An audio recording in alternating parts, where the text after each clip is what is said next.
Isipin mo ito, may lumapit sa'yo, naglakad siya tulad ng tao, tumitig sa'yo tulad ng tao, ngumiti pa nga, pero may isang bagay na hindi mo alam. Hindi siya tao, isa siyang robot. At ang mas nakakatakot, hindi na ito science fiction. Ngayong 2026, nagsisimula ng maging realidad ang humanoid robots. At kapag dumating ang araw na hindi mo na sila makilala sa mga tao, handa na ba talaga tayo sa mundong iyon?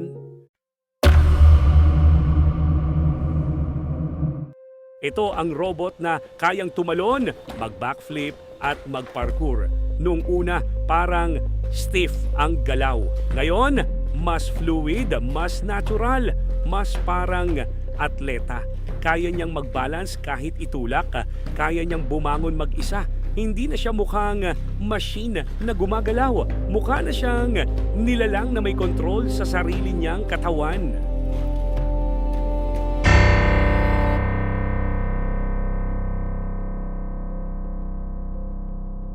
Ito naman ang robot na gustong gawing household worker.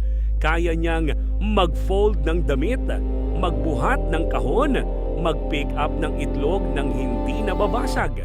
Ang kamay nito, halos kapareho na ng galaw ng tao at ang pinakadelikado, habang tumatagal, mas natututo siya.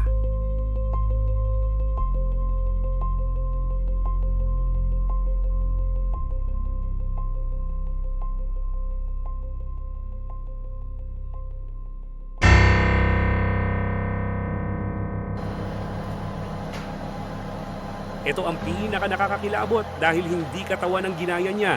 Mukha, may eyebrow movement, may natural blinking, may micro-expression. Kapag tinitigan ka nito, parang may iniisip siya. Pero wala, programming lang.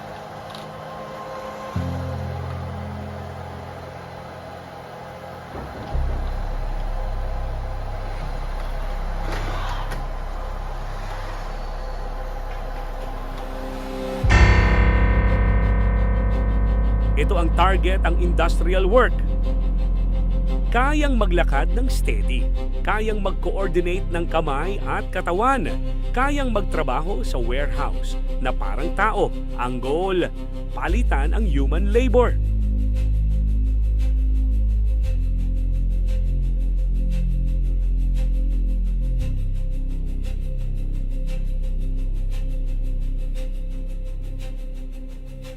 Sa ngayon, wala pa silang emotions, wala pa silang tunay na kamalayan. Hindi sila conscious, pero may AI na. At habang mas gumagaling ang artificial intelligence, mas gumagaling din ang katawan ng robot. Kapag pinagsama mo ang advanced AI, realistic body mechanics, natural facial expression, makakabuo ka ng nilalang na halos tao na ang dating. Hindi na ang tanong kung kaya nilang gumalaw tulad ng tao dahil unti-unti na nilang nagagawa iyon. Ang tunay na tanong ngayon ay hanggang saan sila papayagan ng tao?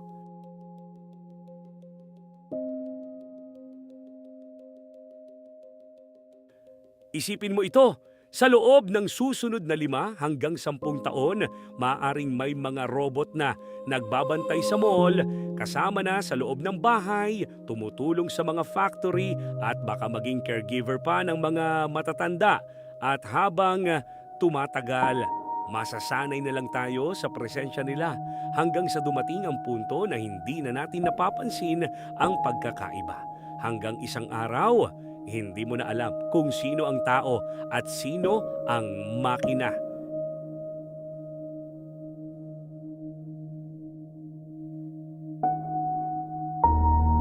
Hindi ito pananakot. Ito ay paalala. Ang teknolohiya ay hindi masama, pero ang bilis ng pag-unlad nito, hindi na mabagal. 2026 pa lang ito. At kung ganito na sila ngayon, ano na kaya sa 2035?